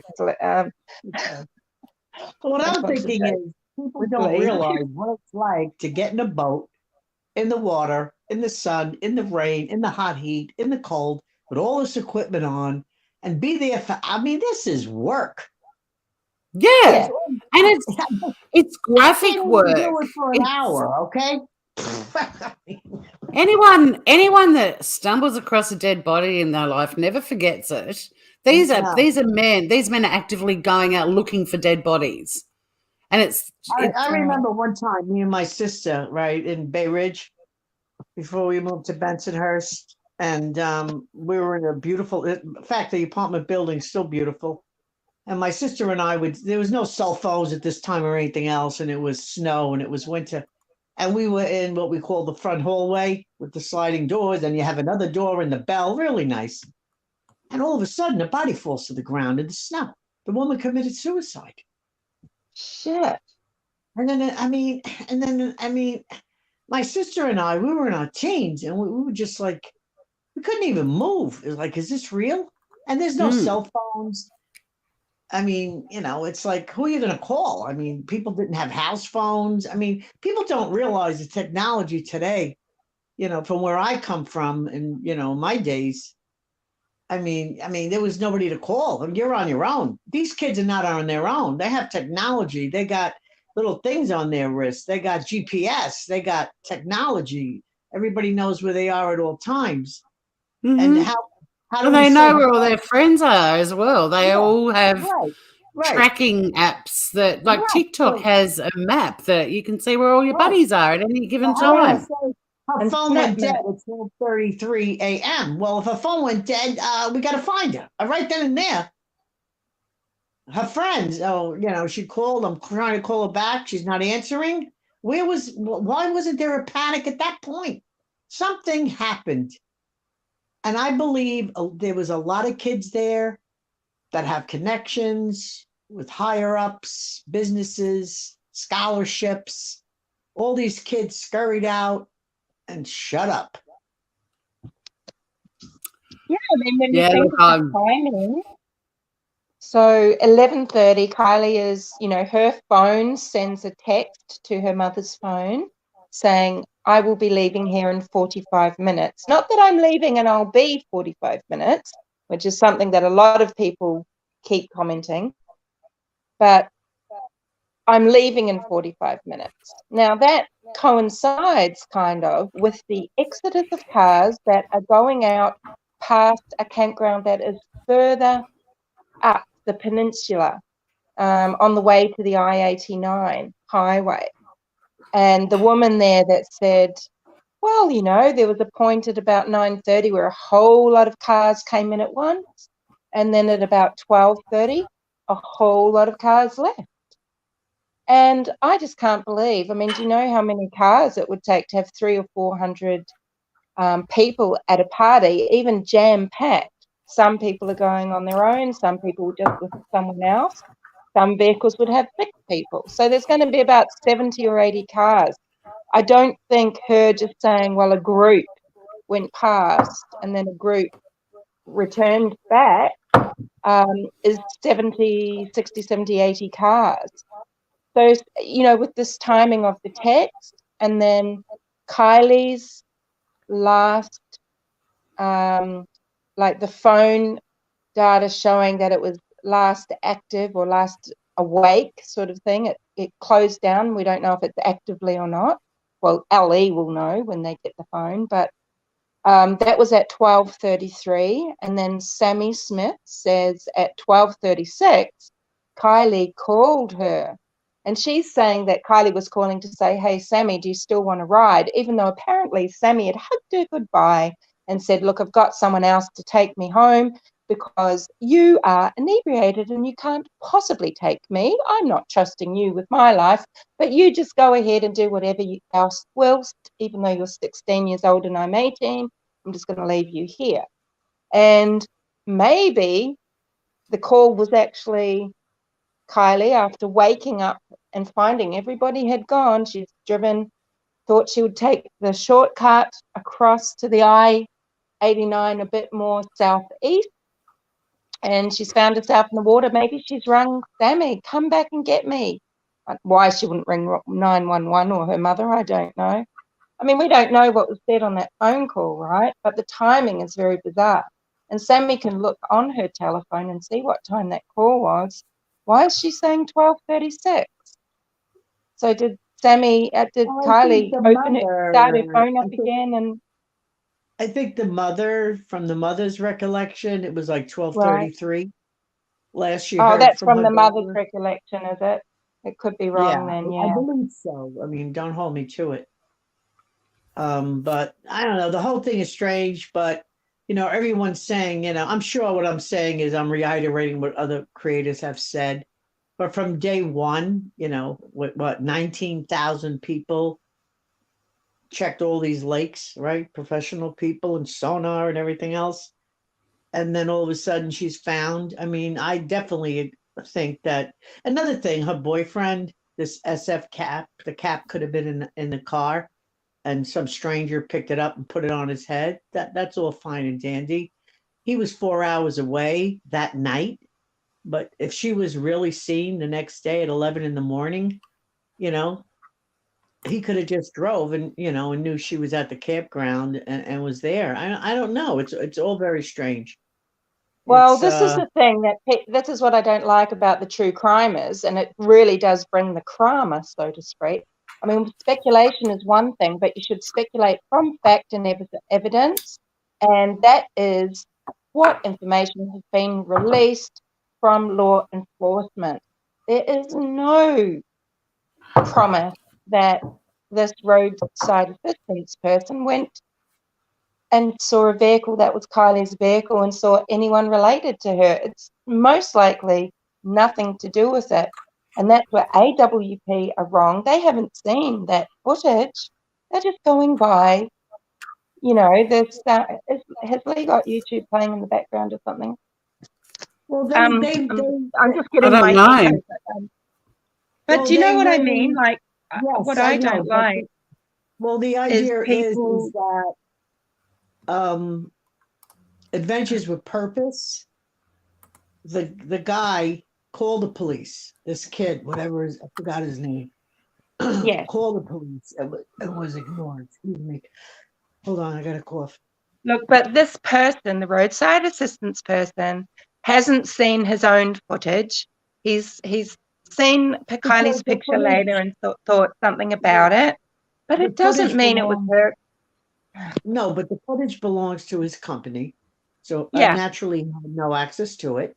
And they've locked it down. They've given it to law enforcement. I would say law enforcement will subpoena for it if they're not handing it over. Why wouldn't they hand it over?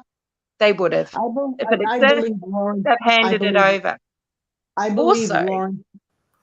Go ahead. Yeah, I mean, and yeah, but guys, hang on, because you two have followed it way more closely than I have, and like I said, my life is.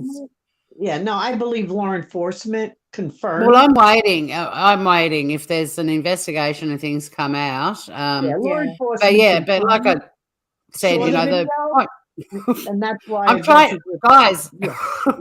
Yeah. The point I mean, look, I'm happy to do a panel talking about the case if you want to at some point. But yeah, the point of my live was really to talk about how there are YouTubers who could be making a change that aren't, and they're criticizing those who do. And you guys have both obviously followed this case way more closely than I have. It's not that I'm not finding what you're saying interesting, but I am also getting really hungry. And it was more just to talk about this platform can bring about some really positive results. And I don't understand. Yeah. In Australia, we call it tall poppy syndrome. This need for YouTubers who alleged or claim to be passionate about true crime have now, instead of celebrating an outcome as tragic as it was, but being able to return this girl home to her family, are now being scathing of those who found. Like, they're now starting to rip to shreds people that are doing things. I agree 199%. You're absolutely correct. And it's a good topic. And that's really where I was keen to get your thoughts on it. I said, I'm not sleuths. I've been a true crime. I probably have an old suitcase full of probably 100 books. I've been true crime since the Manson case. And so, you know, I get my theories. So, of course, I get a little passionate on true crime. There's a lot of us, but I think I've been doing it a lot longer than the rest of us. But I agree with you very much. Everything that you said, I absolutely agree with. Why on earth is Adventures with Purpose getting such bad publicity after the wonderful thing that they did to give closure to the family? I don't get it. No, I don't either. I'm curious, Humanimal, what was the case that got you into true crime? I was just going to say, I think the content creators and viewers need to catch a big whopping case of the wait and see. This is the problem. They don't wait and see. They don't watch things as they unfold, and they create all this drama. So I don't like it. Whipping everything into a frenzy for the sake of content and jumping ahead and coming up with just ridiculous speculation about things and naming suspects, and they know nothing. They're not going by what is actually able to be confirmed, and that it is very irresponsible and it's just selfish. But my first true crime case was probably the Madeleine McCann. Yeah, okay. Yeah. And John Benet Ramsey, I'm interested in. But Jeffrey McDonald, the surgeon. I'm talking. But I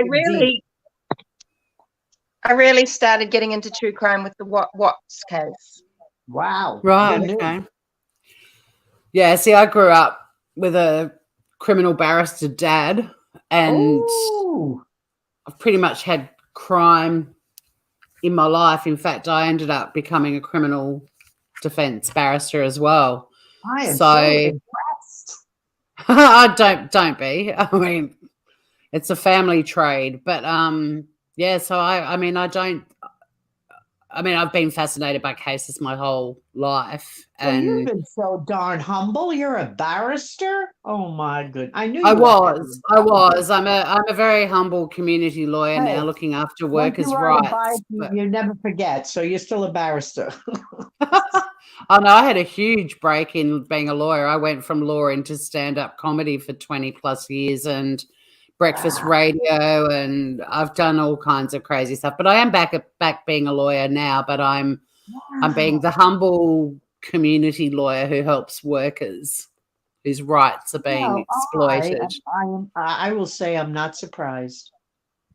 Oh, It's awesome. Yeah. I was going to ask you about the Dawsons, actually, Tori.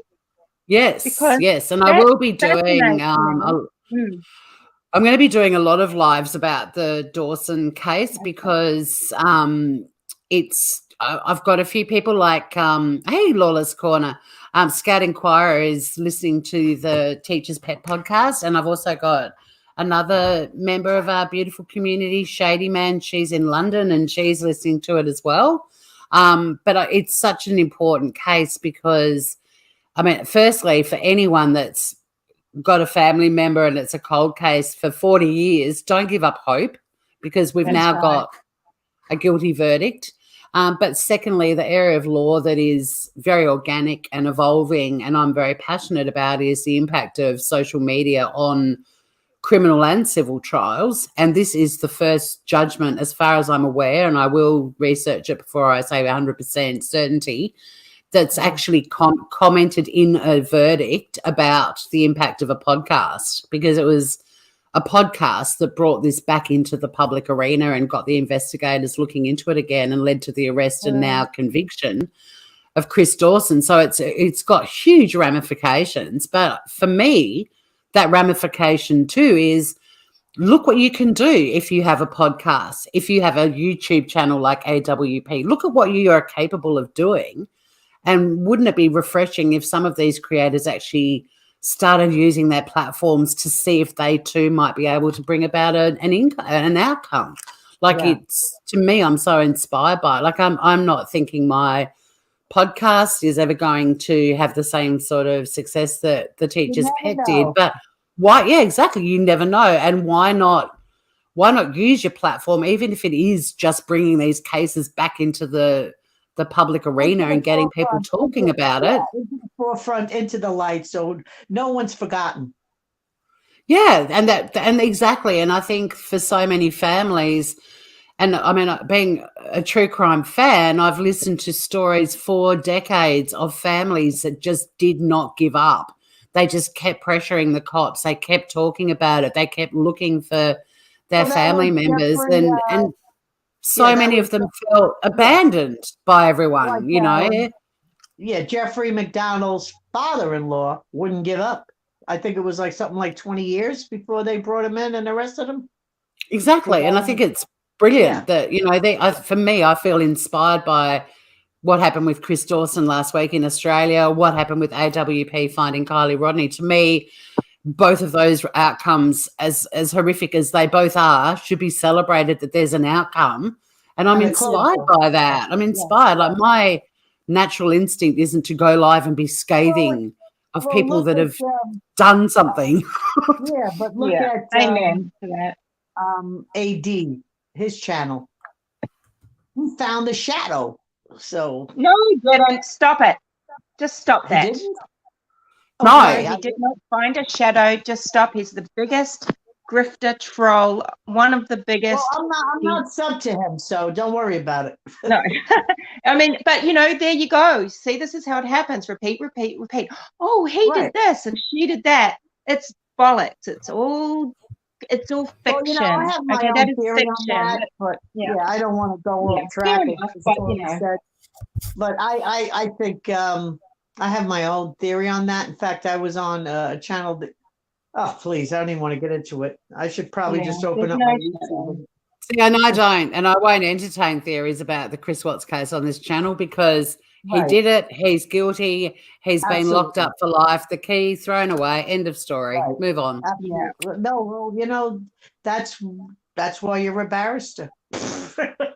Yeah, and the evidence all pointed at him, and he pled guilty. See you later. Like, and that's the thing. Like we, you know, there are a few other creators that took the same approach. Gray Hughes is one of them, but you know, he was the same. He's like, he's pled guilty. He's been like sentenced.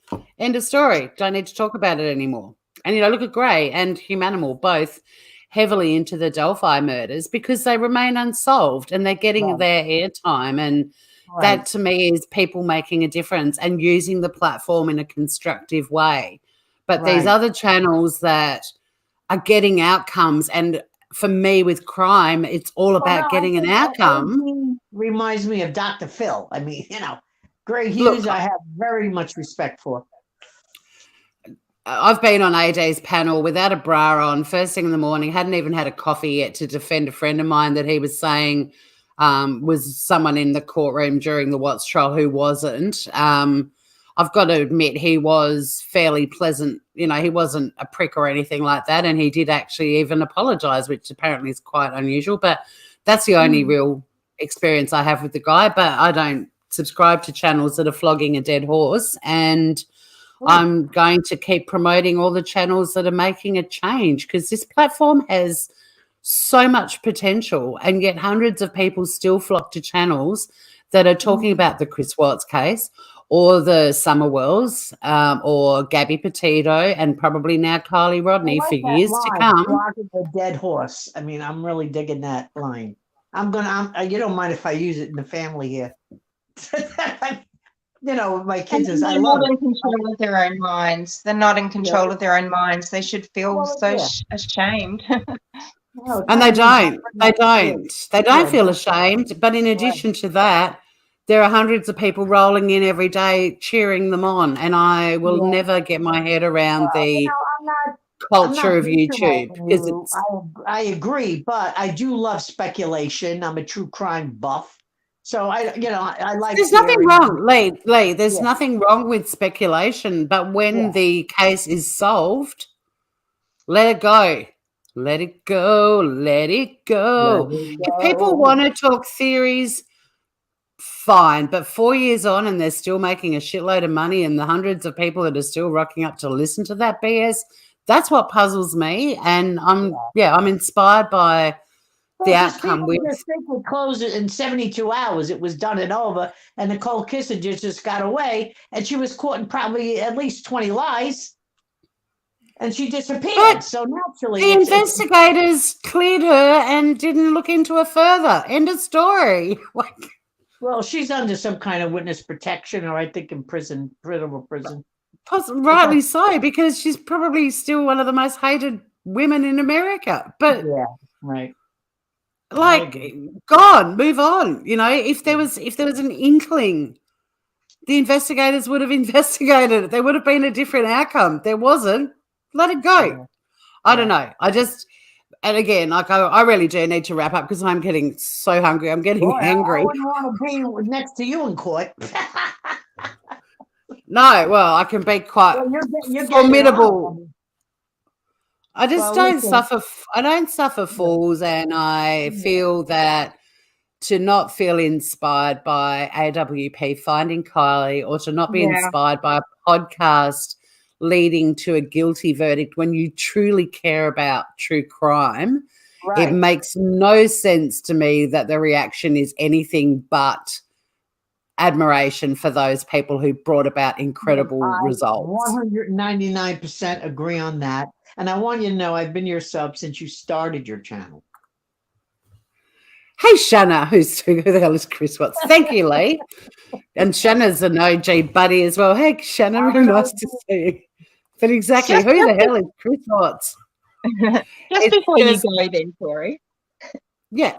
Can I just ask a quick question about Dawson? I know you're going to do programs on it, but there's no new evidence, right? So how can suddenly the same evidence now result in a guilty plea when it hasn't for decades? I don't get that.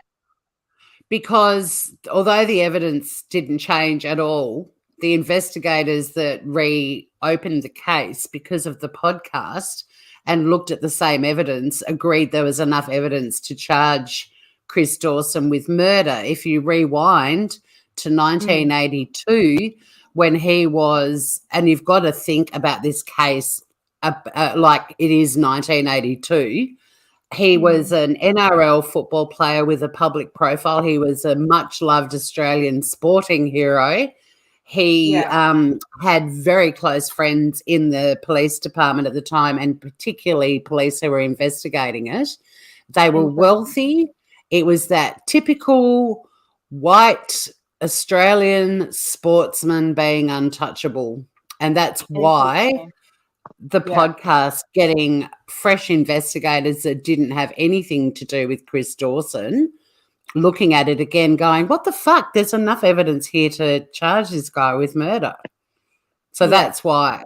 And that's why it's incredible, because it just wouldn't have happened today, because what would have happened is he would have been arrested for grooming a 16-year-old student and having an affair with her. So it just wouldn't happen now. But it's the fact that we've come a long way, and these sort of untouchable sporting heroes grooming teenage girls these days. But back then it all just got swept under the carpet because, he's an NRL player and he's got friends in the police force. So that's why. And that's why it's fascinating and terrifying. But the fact that this podcast put all that evidence before fresh eyes with no links to Chris Dawson, no attitude of he's an untouchable Australian athlete, that's what led to him being charged. And the judge very rightly said there is only one conclusion you can make from all this circumstantial evidence. You did it. Brilliant. No, it's commendable. It's amazing what people have done. A person that is doing some good like that is a person called Ryan Wolf, and he's got a podcast called Guilt, and he's looking into the case of Jordan Vidori in New Zealand, who was killed 10 years ago. Well, I think he's uncovered something, right? And, people like that he doesn't consider himself an investigative journalist. He's got a law degree, but he's very good. And what he did was he just put his money where his mouth is. He put his boots on the ground, went down to this little town called Paeroa, and he started talking to people and talking to the locals. And it showed just how much bullshit and jelly beans goes around as gossip, that, who would be, these people would be sources if this thing was taking off on YouTube, if Jordan's case was on YouTube, other than Ryan's podcast. And, and so people would take it as fact. But Jordan went there, and you discover that it's all just, people's extrapolations and misunderstandings, or maybe even disinformation, but it's taken as fact. But he's making a difference. He got up, he went to these places, he's interviewing things, he's following his nose, and he's getting places. And this is going to bring this cold case, it's called a cold case, but it's going to bring it into the limelight.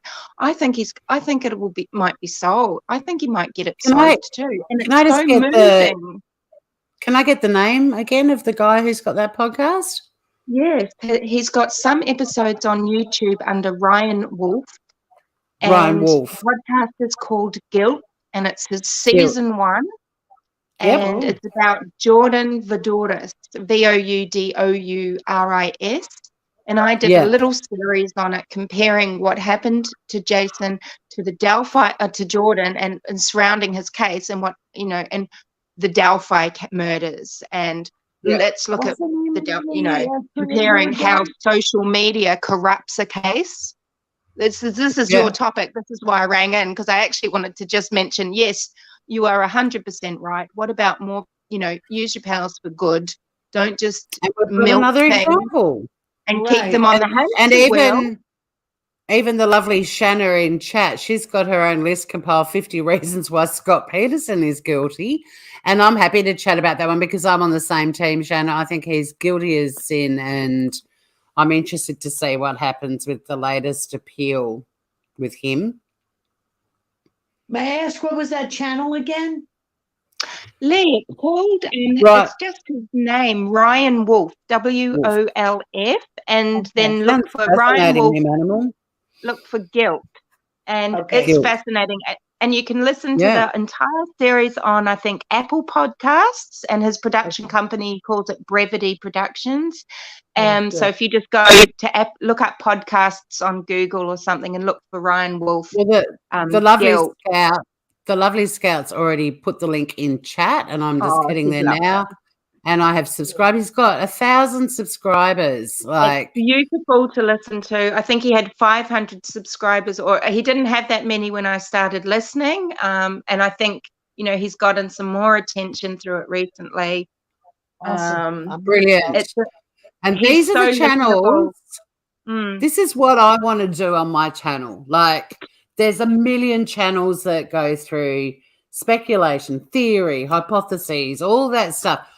Go join them, listen to them. It's not going to be my channel. My channel is about highlighting the YouTubers that are either entertaining as fuck, like the reaction I did to Kay's cooking the other night, or they're going to be people like Ryan Wolf who are doing something with their channel that could lead to a really positive outcome for that family. So, you know, and that's what I think. I hope to God that there is another channel there is a channel in the true crime community we all found ourselves in that is also inspired to just take a shift of the way they think and stop just being a critic of everyone else on the platform and start using their platform to inspire people, and to highlight stories. It just is a no-brainer to me. And the fact that was my reaction to the Chris Dawson thing and to Kylie Rodney, I believe there are other people out there who feel the same way. And has done a phenomenal job, and now taking heat for a phenomenal work, giving closure to a family. There's nothing better than that. There is nothing better than that. If you are truly into true crime, that is what you want. Right. You don't want to use someone's tragedy to make money on YouTube, either criticizing other YouTubers or just bitching about other YouTubers, but having some poor missing child, Summer Wells, tagged in the title of your video, or I'm sick of watching it. I'm sick of watching it. Listen, and I unsubbed so many channels regarding Summer because that was beyond crazy.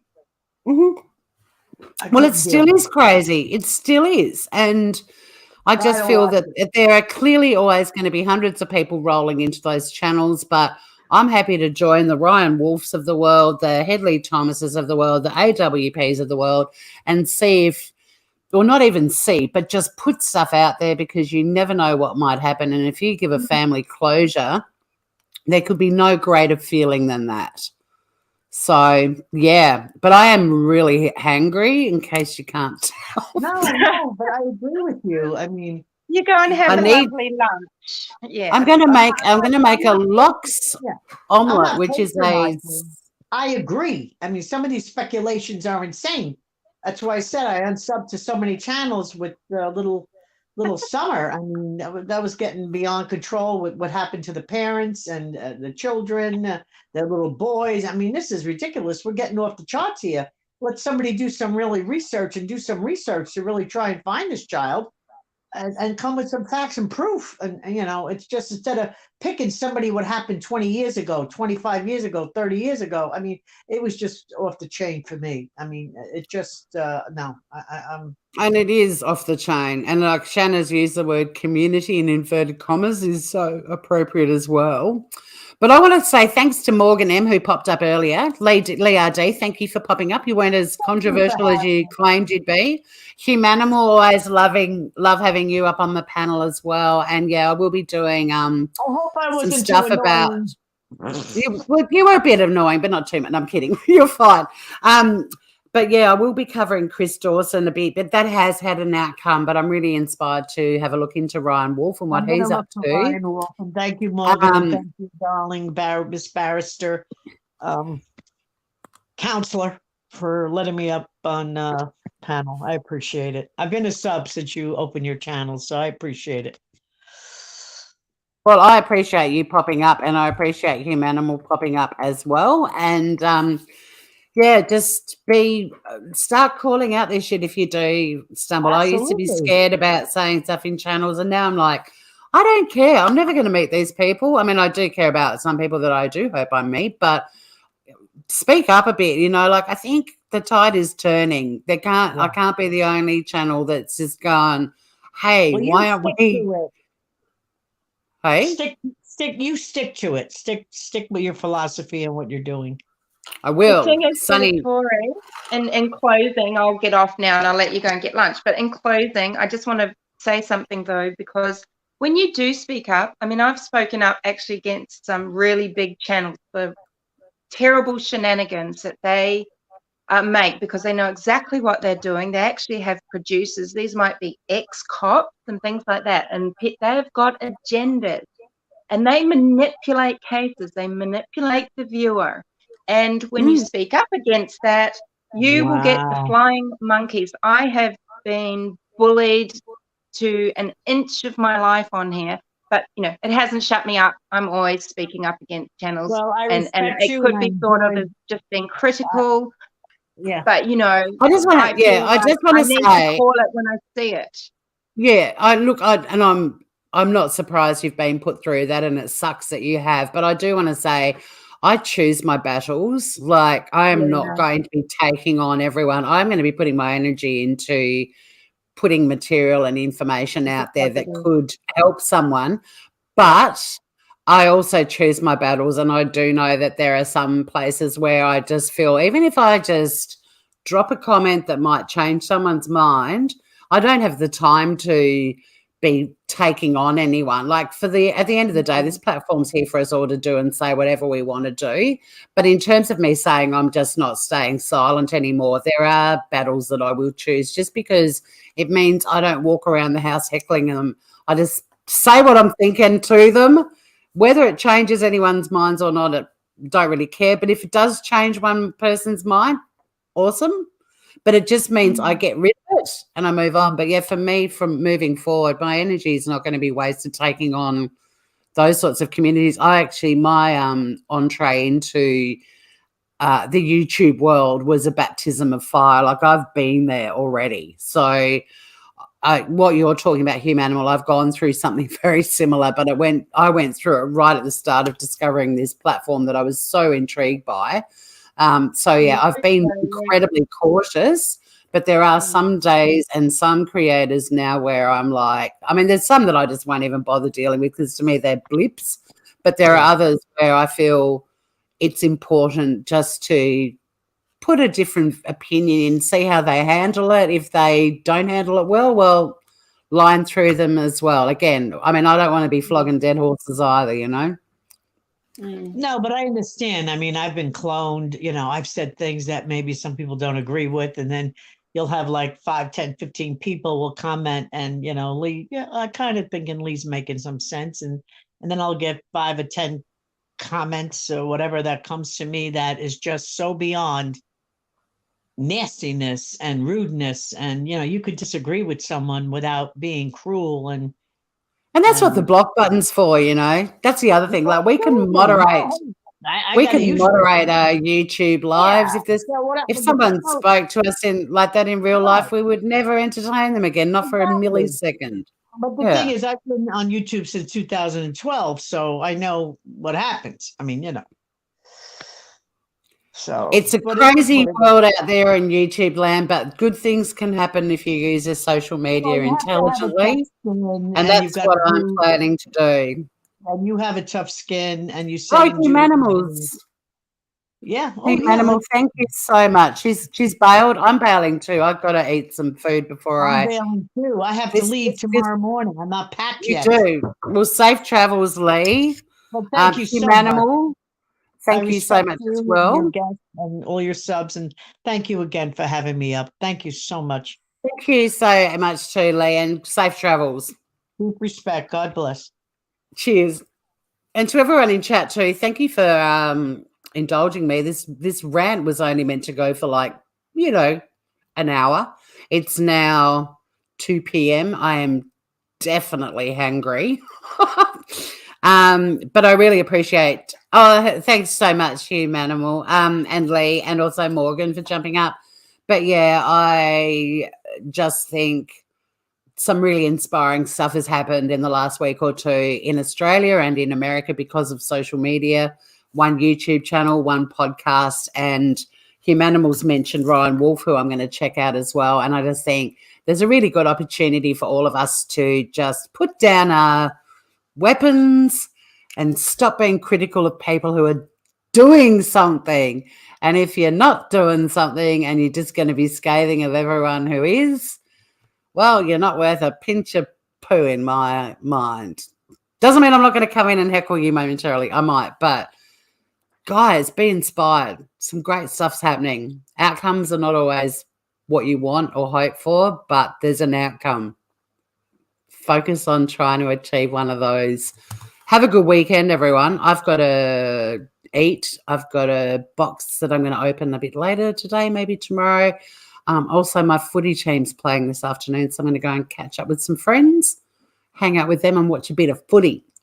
But until I see you next time, stay groovy, everyone. Love you heaps.